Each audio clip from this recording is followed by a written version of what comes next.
नमस्कार साथियों, कैसे हैं आप सब। आशा करते हैं सभी सकुशल ठीक रहे होंगे। साथियों, आज के इस वीडियो में हम लोग सीटेट दिसंबर 2024 के पेपर 1 की तैयारी के लिए साथियों ईवीएस के क्वेश्चन को देखने वाले हैं, जो कि आपके एग्जाम में पूछे गए हैं। ये सारे प्रश्न साथियों पीवाईक्यू रहने वाले हैं, अर्थात प्रीवियस ईयर के प्रश्न रहने वाले हैं। तो आप वीडियो पर कंटिन्यू बने रहेंगे ताकि आपको इस बात का अंदाजा हो जाए कि आपके एग्जाम में किस प्रकार के प्रश्न पूछे जाते हैं, और साथियों आपको उसी के आधार पर अपनी तैयारी भी जारी रखनी है। वीडियो में आगे बढ़े उससे पहले आपको बता दें साथियों कि यदि आप साथियों सीटेट दिसंबर के एग्ज़ाम के लिए अच्छे से तैयारी करने में लग गए हैं तो आपको बता दें आप इस चैनल को सब्सक्राइब जरूर कर लीजिए, ताकि साथियों यहाँ से आपको बेहतरीन गाइडेंस और सीटेट की बेहतरीन तैयारी बिल्कुल फ्री में करवाई जाएगी, वो भी क्रमबद्ध तरीके से। साथियों इस चैनल में आपके कंप्लीट सीटेट की बेंच चलाई जा रही है और साथियों सभी मटेरियल सभी कुछ पीडीएफ बिल्कुल फ्री में दी जा रही है। उसके लिए साथियों आपको हमारे टेलीग्राम में जुड़ जाना है, जहाँ पे सारा कुछ पीडीएफ आपको बिल्कुल फ्री में प्रोवाइड करवाई जाती है। साथियों टेलीग्राम का लिंक आपको डिस्क्रिप्शन में दिया गया है, आप उससे जुड़ के ये सारा कुछ पीडीएफ पा सकते हैं। हम लोग बिना समय गवाए चलेंगे प्रश्नों की ओर। उससे पहले आपको एक बात और बता दें, आप चैनल को अभी तक सब्सक्राइब नहीं किए हैं तो चैनल को सब्सक्राइब जरूर कर लीजिए, ताकि यहाँ पे साथियों आपको क्रमबद्ध तरीके से आपके सीटेट की तैयारी करवाई जा सके। और साथियों वीडियो पसंद आ रही होगी तो वीडियो को लाइक जरूर कर लीजिएगा, ताकि साथियों आपके लिए हम लगातार अपना प्रयास करते रहें और आपके रिजल्ट को बेहतरीन करते रहें। चलेंगे प्रश्नों की ओर। पहले नंबर प्रश्न जो है ये आपके प्रीवियस ईयर के प्रश्न में पूछा गया है, 2021 का प्रश्न है साथियों, जिसमें आपसे पूछा गया है वन्यजीव संरक्षण के लिए राष्ट्रीय उद्यान अर्थात पार्क महत्वपूर्ण है। ठीक बात है साथियों। भारत में कौन सा राष्ट्रीय पार्क जो है उद्यान है साथियों सबसे पुराना है। साथियों प्रश्न को घुमा के आपको पूछने का अर्थ साथियों आप समझ सकते हैं कि प्रश्न को किस प्रकार से पूछा जा रहा है। यहाँ पे शॉर्टकट में दे सकता था भारत में कौन सा राष्ट्रीय उद्यान सबसे पुराना है, यह सबसे पहला है साथियों। लेकिन ईवीएस का चैप्टर ये साथियों, और जो आपका सीटेट का एग्जाम है साथियों, सीटेट का एग्जाम है आपको पता ही होगा पूरी आपकी समझ पे आधारित है। तो साथियों आप इस बात का ख्याल रखेंगे, सीटेट का ये जो एग्जाम है साथियों आपके समझ पे आधारित है। तो इस प्रश्न का सही उत्तर क्या हो जाएगा, चलिए हम लोग देख लेते हैं। ऑप्शन ए में दिया गया है काजीरंगा राष्ट्रीय पार्क, ऑप्शन बी में साथियों जिम कॉर्बेट राष्ट्रीय पार्क, ऑप्शन सी में कान्हा राष्ट्रीय पार्क, और ऑप्शन डी में साथियों रंगभोर राष्ट्रीय पार्क। तो साथियों क्या होगा इस प्रश्न का सही उत्तर, चलिए आपको बता देते हैं। आपको बता दें कि साथियों भारत का पहला जो राष्ट्रीय पार्क था वो था जिम कॉर्बेट राष्ट्रीय park, Jim Corbett national park. ये कहाँ है साथियों, तो यह भारत के उत्तराखंड राज्य में स्थित है। यह भारत का सबसे पहला और भारत का सबसे पुराना साथियों राष्ट्रीय पार्क है। आपको साथियों ये बात पता होनी चाहिए, याद होनी चाहिए, जैसे कि आपके एग्जाम में पूछी भी गई है। चलेंगे उसके बाद अगले नंबर प्रश्न की ओर। अगला नंबर प्रश्न है साथियों, यहाँ पे प्रश्न संख्या 2 होना चाहिए था, तो दूसरे नंबर प्रश्न के रूप में आप देख सकते हैं माउंट एवरेस्ट पर चढ़ने वाली प्रथम भारतीय महिला कौन थी। ये भी साथियों 28 दिसंबर 2021 के प्रश्न में पूछा गया है। जैसे कि आपको पहले ही बता दिया गया है कि सारे प्रश्न पीवाईक्यू प्रश्न है, तो साथियों आपको इन प्रश्नों को याद करना और इन प्रश्नों के हल को जानना बहुत ज़्यादा जरूरी है। और साथियों आपको इस बात का भी अंदाजा हो सके कि आपके एग्जाम में किस प्रकार के प्रश्न पूछे जा रहे हैं। तो माउंट एवरेस्ट पर चढ़ने वाली भारत की प्रथम महिला कौन थी, तो ऑप्शन ए में है साथियों कल्पना चावला, दूसरे नंबर ऑप्शन पे दिया गया है साथियों बछेंद्र पाल, तीसरे पे दिया गया है साथियों सरोजनी नायडू, और चौथे पे दिया गया है प्रतिभा सिंह पाटिल। साथियों सबसे पहले आपको आंसर बता दें इस प्रश्न का, यदि पता है तो आप कमेंट करते चलेंगे, यदि साथियों आंसर आपको पहले से पता रहता है तो आपको कमेंट करते चलना है। सबसे पहले साथियों भारत की प्रथम महिला बछेंद्री पाल थी, जिसने माउंट एवरेस्ट पर प्रथम बार चढ़ाई की थी। आपको पूछा जा रहा है साथियों कि माउंट एवरेस्ट की ऊंचाई कितनी है। यदि पता है साथियों तो आपको जैसे कि बताया गया है कि कोई भी प्रश्न का उत्तर आपको पहले पता रहता है तो साथियों कमेंट जरूर कीजिएगा, ताकि इससे आपका कॉन्फिडेंस लेवल बढ़ता चले जाए और साथियों आप बेहतरीन प्रदर्शन कर पाए अपने एग्जाम में। तो साथियों बछेंद्री पाल भारत की प्रथम महिला थी जिन्होंने एवरेस्ट की चढ़ाई की। एवरेस्ट की ऊंचाई की बात किया जाए माउंट एवरेस्ट की, तो साथियों इसकी ऊंचाई 8,848 मीटर है। कितनी है साथियों, 8,848 मीटर है। आप नोट करते चलेंगे। हालांकि इन सारे प्रश्नों का पीडीएफ आपको दिया जाएगा साथियों टेलीग्राम में, लिंक आपको डिस्क्रिप्शन में दिया गया है। यदि बात करें कल्पना चावला की, तो साथियों यह भारतीय मूल की अमेरिकी अंतरिक्ष यात्री थी, जिसका साथियों अंतरिक्ष यान में लौटते समय निधन हो गया था, अर्थात साथियों क्रैश की वजह से इनकी साथियों मृत्यु हो गई थी। यदि बात करें सरोजनी नायडू की, तो ये भारत की प्रथम महिला राज्यपाल थी साथियों, प्रथम महिला राज्यपाल थी। आपको ये बात पता होनी चाहिए। सभी ऑप्शन में दिए गए प्रश्नों का साथियों कुछ ना कुछ विशेषताएं हैं, जैसे कि कल्पना चावला हो गया, बछेंद्री पाल हो गया और सरोजनी नायडू हो गया साथियों। तो साथियों उसी प्रकार प्रतिभा सिंह पाटिल जी का भी एक योगदान रहा है भारत के लिए। यह भारत की प्रथम साथियों क्या थी, तो राष्ट्रपति थी। भारत की प्रथम महिला राष्ट्रपति आप बोल सकते हैं साथियों कि भारत की प्रथम महिला राष्ट्रपति कौन थी, तो प्रतिभा सिंह पाटिल आपका बिल्कुल सही उत्तर हो जाएगा। और प्रश्न संख्या की बात करें तो इस प्रश्न का सही उत्तर हो जाएगा बछेंद्री पाल, जो भारत की प्रथम महिला रही जिन्होंने माउंट एवरेस्ट की चढ़ाई की। चलेंगे उसके बाद अगले नंबर प्रश्न की ओर।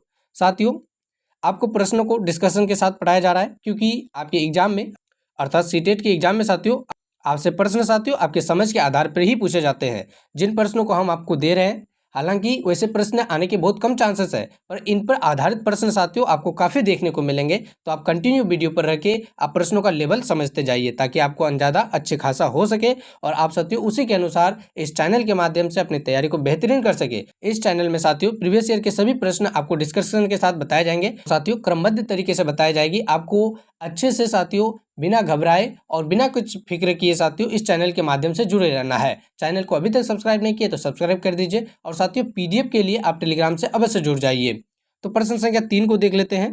प्रश्न संख्या 3 में आपसे पूछा जा रहा है, अपनी गर्दन को झटके से आगे से पीछे साथियों आगे से पीछे करने वाला पक्षी कौन सा है। यह भी आपके दिसंबर 2021 में पूछा गया प्रश्न है। तो साथियों ऑप्शन नंबर 1 में दिया गया है आपको कबूतर, जिसको कपूत के नाम से भी जानते हैं। ऑप्शन नंबर बी में दिया गया है तोता। ऑप्शन सी में साथियों अर्थात 3 में उल्लू, और ऑप्शन डी में अर्थात 4 में साथियों मैना दिया गया है। यदि बात करें कौन सा पक्षी है जो झटके से आगे पीछे गर्दन कर लेता है साथियों, तो उसका सही उत्तर हो जाएगा मैना। मैना एक ऐसा पक्षी है साथियों जो अपने गर्दन को झटके से आगे पीछे करते रहता है, तो इसलिए इस प्रश्न का सही उत्तर हो जाएगा मैना।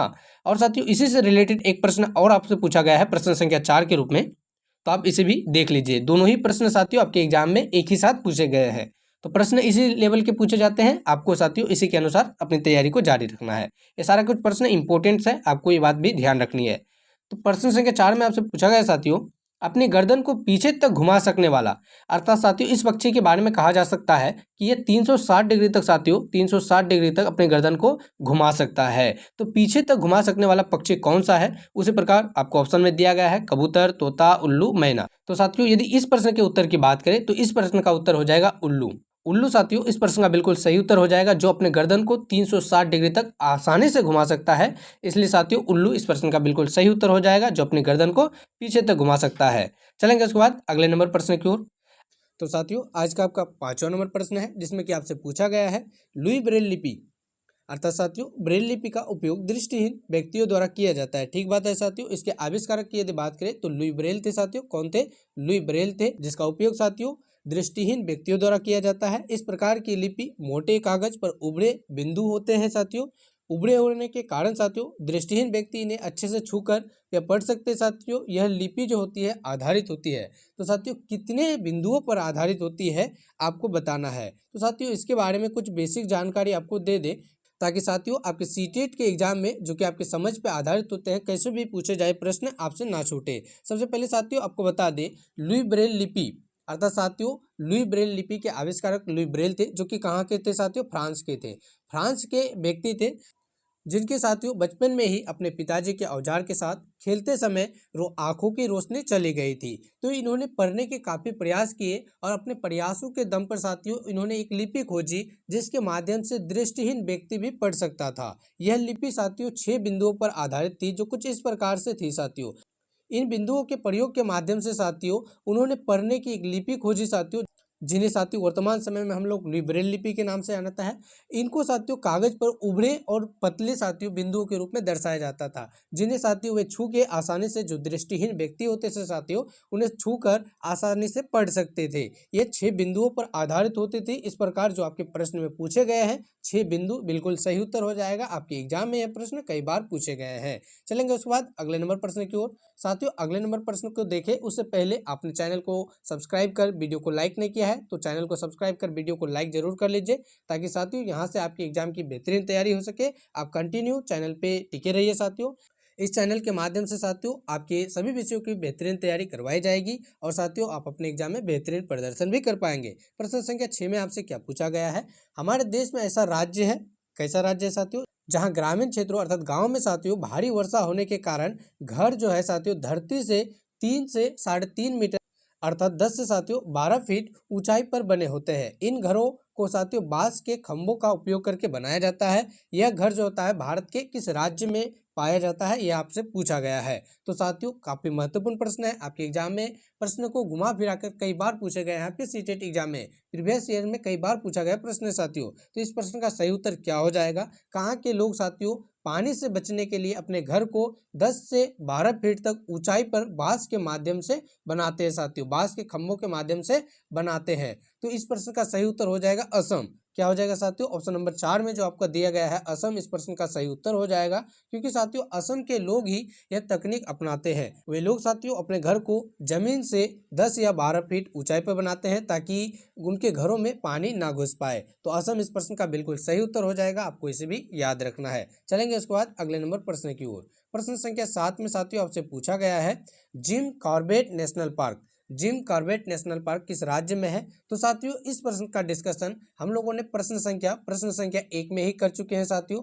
यदि आपने वीडियो को गौर से देखा होगा तो इस प्रश्न का उत्तर आप दे पाएंगे। यह प्रश्न आपके लिए छोड़ा जाता है। इस प्रश्न का जवाब साथियों आपको होमवर्क के रूप में देना है साथियों कमेंट बॉक्स में। इस प्रश्न का जवाब आप कमेंट बॉक्स में जरूर दीजिएगा। यदि नहीं पता है तो साथियों वीडियो को पुनः एक बार शुरू से देखिएगा। प्रश्न संख्या 1 में ही इस प्रश्न का डिस्कशन किया गया है। चलेंगे साथियों उसके बाद अगले नंबर प्रश्न की ओर। अगला नंबर प्रश्न है प्रश्न संख्या 8, जिसमें कि साथियों आपसे पूछा गया है तमिलनाडु के निकटवर्ती राज्य है। कौन कौन से राज्य हैं साथियों? तमिलनाडु के पड़ोसी राज्य के रूप में भारत के तमिलनाडु राज्य का साथियों यदि बात करें तो आप इसे मैप के माध्यम से अच्छे से समझ सकते हैं। यदि साथियों आप सीटेट एग्जाम अच्छे नंबर से क्वालिफाई करना चाहते हैं तो यह आपके समझ पे आधारित है और सभी विषय वस्तु की जानकारी आपको होना अनिवार्य है साथियों। यहाँ पे तमिलनाडु के निकटवर्ती राज्यों की बात करें तो ऑप्शन ए में आप देख सकते हैं आंध्र प्रदेश, कर्नाटक, महाराष्ट्र दिया गया है। ऑप्शन बी में साथियों आंध्र प्रदेश, केरल, कर्नाटक दिया गया है और यही साथियों ऑप्शन नंबर 2 आपके इस प्रश्न का बिल्कुल सही उत्तर हो जाएगा।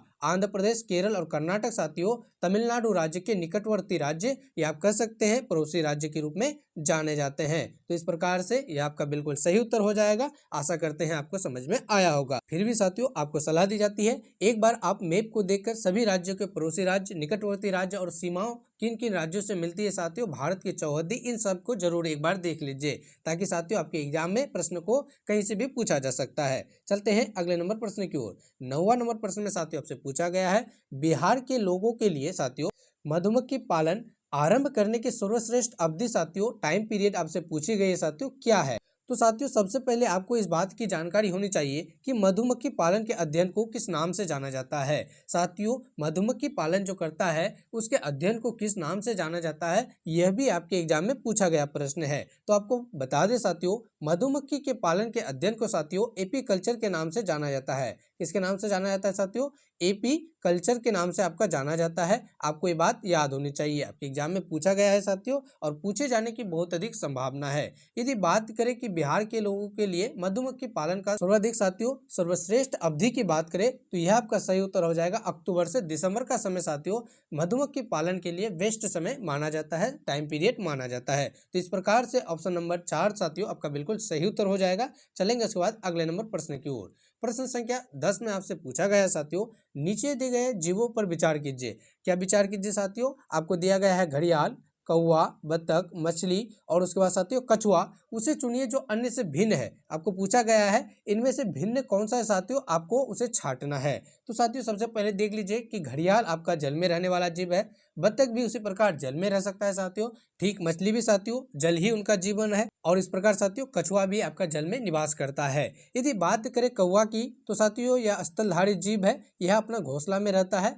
यह अपने स्थल पे रहता है। इस प्रकार साथियों समूह से भिन्न यदि जीव की बात करें तो आपका कौवा बिल्कुल सही उत्तर हो जाएगा जो कि आपके ऑप्शन नंबर 3 पे दिया गया है। तो इस प्रश्न का सही उत्तर कौवा हो जाएगा। आपको ये बात भी पता होनी चाहिए। साथियों यह था आपका वीडियो का आज का अंतिम नंबर प्रश्न। आपने अभी तक वीडियो को लाइक नहीं किया है तो वीडियो को लाइक कर दीजिए। कमेंट बॉक्स में साथियों जो भी प्रश्न आपसे पूछे गए हैं उसे जरूर क्लियर कीजिएगा, उसे साथियों जरूर बताइएगा और कोई भी डाउट्स रहता है तो साथियों उसे भी जरूर पूछिएगा कमेंट करके। चैनल को अभी तक सब्सक्राइब नहीं किए हैं तो चैनल को सब्सक्राइब जरूर कीजिए ताकि साथियों यहाँ से आपके सीटेट की एग्जाम की तैयारी बेस्ट तरीके से हो सके। और ये सारा कुछ पीडीएफ पाने के लिए साथियों आप हमारे टेलीग्राम से जुड़ सकते हैं, लिंक आपको डिस्क्रिप्शन में दिया गया है। उसके अलावा आज आपको एक होमवर्क के रूप में प्रश्न दिया जा रहा है जिसका कि जवाब साथियों आपको कमेंट करके जरूर बताना है। प्रश्न क्या है साथियों? क्वेश्चन क्या है आपका? माउंट एवरेस्ट की ऊंचाई क्या है?